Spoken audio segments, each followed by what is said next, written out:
D K Shivakumar ಮುಖ್ಯಮಂತ್ರಿ ಸ್ಥಾನ ಪಡೆದುಕೊಳ್ಳೋದಕ್ಕೆ ಈ ಅದೃಷ್ಟದ ಮನೆಯೂ ಕಾರಣ ಅಂತ ರಾಜಕೀಯ ವಲಯದಲ್ಲಿ ಬಹಳಷ್ಟು ಚರ್ಚೆ ಆಗ್ತಾ ಇದೆ. ಈ ಹಿಂದೆ ವಿಪಕ್ಷ ನಾಯಕರಾಗಿದ್ದಾಗ ಸಿದ್ದರಾಮಯ್ಯನವರು ಕೂಡ ಇದೇ ನಿವಾಸದಲ್ಲಿದ್ದರು. ನನಗೆ ಆ ನಿವಾಸ ತೋರಿಸ್ತಾ ಹೋಗ್ತೀನಿ. ಅಂದರೆ ಈಗ ಡಿ ಕೆ ಶಿವಕುಮಾರ್ ಅವರು ಉಪಮುಖ್ಯಮಂತ್ರಿ ಆದ ಬಳಿಕ ಈ ಒಂದು ನಿವಾಸವನ್ನು ಸರ್ಕಾರಿ ನಿವಾಸವನ್ನಾಗಿ ಮಾಡ್ಕೊಳ್ತಾರೆ. ಇದಕ್ಕೂ ಮುಂಚೆ ಅಂದರೆ ಈ ನಿವಾಸದಲ್ಲಿ CM ಸಿದ್ದರಾಮಯ್ಯನವರು ಇರ್ತಾರೆ. ಅಂದರೆ ಈ ಹಿಂದೆ ಸಿದ್ದರಾಮಯ್ಯನವರು ಇರ್ತಾರೆ.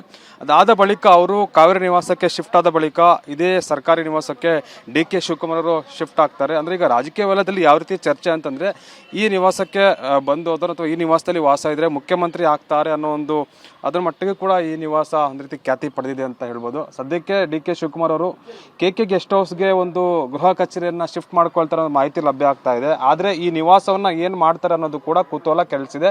ಅಥವಾ ಈ ನಿವಾಸವನ್ನು ಅವರು ಸರ್ಕಾರಿ ನಿವಾಸವಾಗಿ ಮುಂದುವರಿಸ್ತಾರಾ ಅಥವಾ KK ಗೆಸ್ಟ್ ಹೌಸ್ಗೆ ಶಿಫ್ಟ್ ಆಗ್ತಾರಾ ಅಂತ. ಯಾಕಂದರೆ ಈ ನಿವಾಸ ಅದೃಷ್ಟದ ಮನೆ ಅಂತಲೂ ಕೂಡ ರಾಜಕೀಯ ವಲಯದಲ್ಲಿ ಚರ್ಚೆ ಆಗ್ತಾ ಇದೆ. ಇಲ್ಲಿ ಬಂದವರೆಲ್ಲ CM ಆಗ್ತಾರ ಅನ್ನೋ ಒಂದು ಚರ್ಚೆ ಕೂಡ ರಾಜಕೀಯ ವಲಯದಲ್ಲಿ ಕೇಳಿ ಬರ್ತಾ ಇದೆ. ಹೀಗಾಗಿ ಈ ಹಿನ್ನೆಲೆಯಲ್ಲಿ ಡಿ ಕೆ ಶಿವಕುಮಾರ್ ಅವರು ಪಟ್ಟು ಹಿಡಿದುಕೊಂಡು ಈ ಮನೆ ಬೇಕು ಅಂತ ಕೂಡ ಸಿದ್ದರಾಮಯ್ಯರು ಕಾರ್ಯನಿವಾಸಕ್ಕೆ ಶಿಫ್ಟ್ ಆದ್ಮೇಲೆ ಕೇಳಿದ್ರು.